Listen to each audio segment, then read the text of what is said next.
So despite a new coach and some promising young talent, 2024 saw the Tigers get their third wooden spoon in a row. So can you call this year anything other than an abject failure, or should Tigers fans be happy with some semblance of progress? This is the season review for the West Tigers. So to break this all down for me, our Zero Tackle expert analyst, Darren Parkin. How are you, mate? Going well, yeah. They're a fascinating side to look at, the Tigers. I think it's possible for it to have been a failure, but to have made progress at the same time. They're a strange team to analyse. Absolutely. So 2023, 4 wins. A little bit of progress. 2024, 6 wins. So what are we looking at here in terms of just glancing at the season? Yeah, claimed a couple of good scalps early. They were 2-1 after 3 games. They beat the Sharks, who went on to obviously finish top 4 and have a very good season. Scored a bit more. They were a bit looser defensively. They were a bit more competitive in some matches throughout the course of the year. And as we'll discuss as it went along, they sort of just got in their own way a little bit. They'd make a few mistakes. They'd, too many discipline errors and mistakes. But I would argue that if we did this review 12 months ago when they'd won a wooden spoon compared to doing it now, that the feeling is certainly better around the club. Yep, absolutely. All right, so let's get into our first thing, the 2024 pass mark. Obviously, 2023, abysmal year on the back of an abysmal year. So what, for the Tigers, would we consider a pass mark heading into 2024?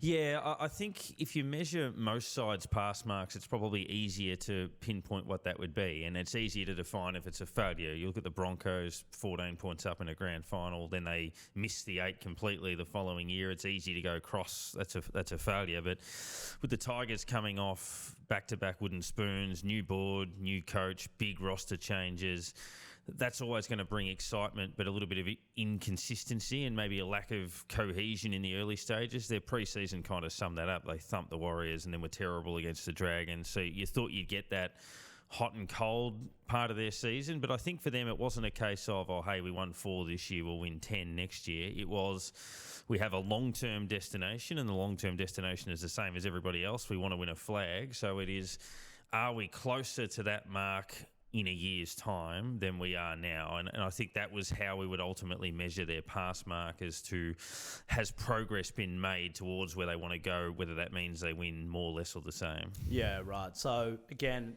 3rd season in a row winning the spoon, 3rd season in a row where they've finished on a sour note, so they can see 50 plus in their last game. So given your pass mark, did they actually pass? Yeah, look, they've done that 3 years in a row. It's a horrible way to finish the season, where you rack up huge scores. That was the wooden spoon game, where they could have avoided finishing last in that match against Parramatta, and conceded 60 in that game, and it's a 3rd year in a row of 50 plus. So the answer, I think, based on that criteria is yes, it's a pass, but at the same time, if you win a wooden spoon, you're not going to be accepting of that within the realm. But if you're asking if they are closer to the end goal, definitely.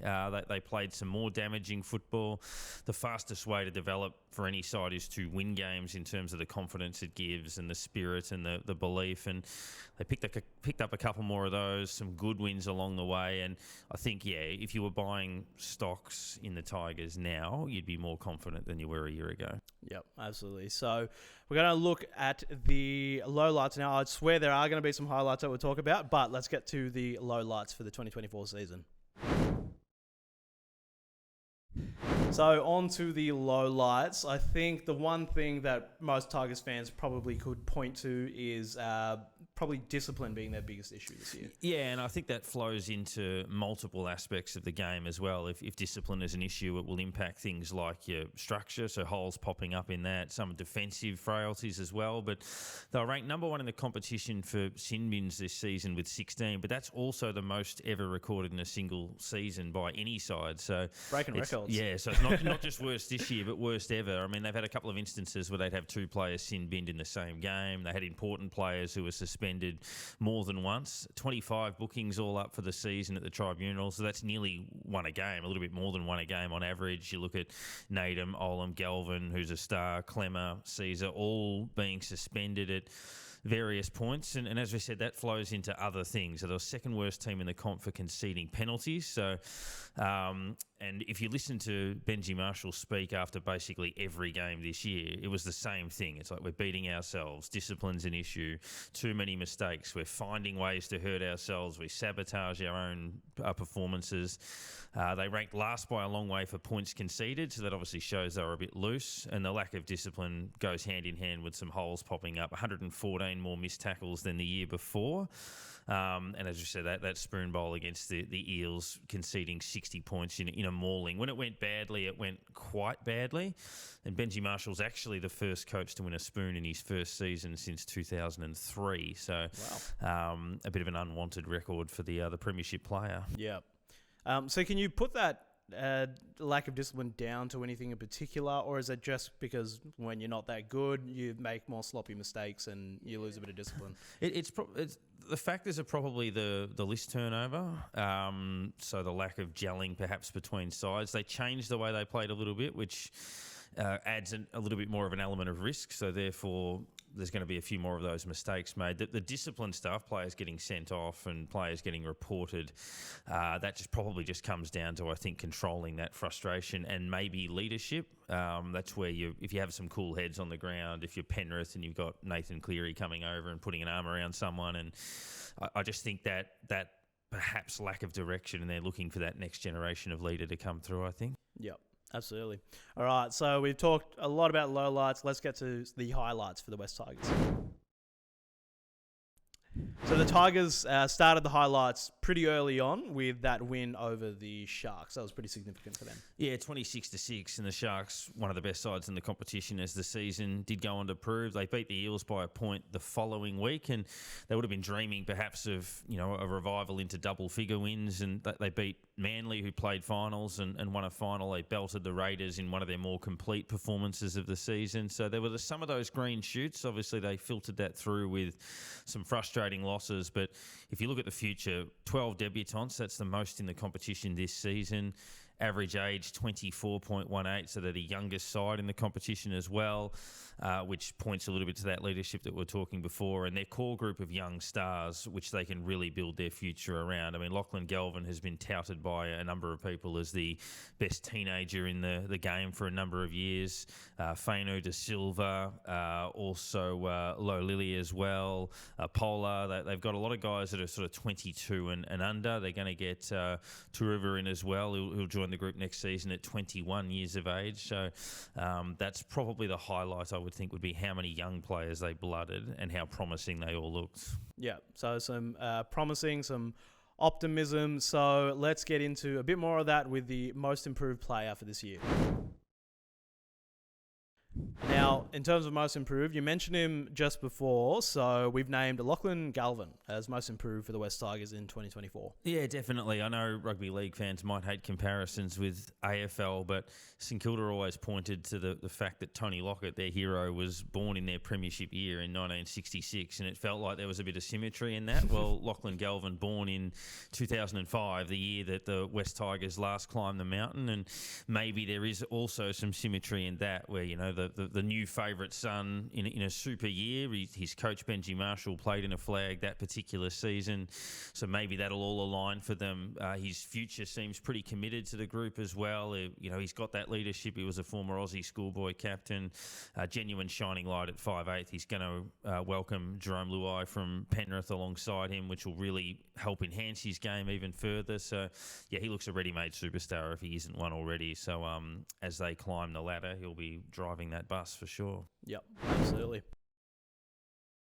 If there's one thing that we know here at Zero Tackle, it's headlines. And if you're a team that's down the bottom of the ladder, you're going to attract a lot of headlines. So this year, where did the West Tigers fall in that category? Yeah, I mean, some of these headlines write themselves, and bottom sides attract a little bit of drama. There were a few things that were unfair and a few things that were probably fair. I mean, Benji Marshall had a long-term mid-year trip planned to Fiji. They lost 6 in a row. Then obviously they had the bye, and he was quite clear telling his players, look, you need to take these opportunities to freshen up. But there were a lot of critics saying, you're a first-year coach, your side's really battling. Is that the time to go overseas? Do you stay at home and do homework? I'm probably one who feels that sometimes freshening up is as good as that, where you clear your head. You don't want to be sort of drowning in all of the noise that's coming around it. But that was a bit unwanted. There are a few others where you think about communication within the club. So John Bateman was released from his contract in the middle of the year to go play Super League in the UK. Now, the club released a statement 14 minutes into a game saying that they'd done that. So you're sitting there thinking, well, there's a game going on that they're playing in and they're releasing that statement at the same time. Benji Marshall was asked about it in press after the game and basically said that was the first time that he'd officially found out about it as well, and that's not ideal. There were a few others that were similar in that their chief executive, Shane Richardson, early in the season flew to London and was shopping players around to other clubs. So if you're sitting there thinking that if you're on the list and you're trying to build a future and your boss is overseas sort of trying to shop you around to various other clubs, that the scale and the timing of that's not ideal and might impact that club cohesion. And they are the product of a merger, and there was that speculation after the season from Balmain directors that they might split the club up, and that would have certainly compromised the Tigers' future. That has seemingly been squashed, but they've done pretty well, I think, to keep their heads down with all of that going on around them this year. Yeah, so look, a bit going on over there at the West Tigers. We were thankful for the traffic at Zero Tackle, but some very interesting headlines for the West Tigers this year. Now on to the future, the 2025 pass mark.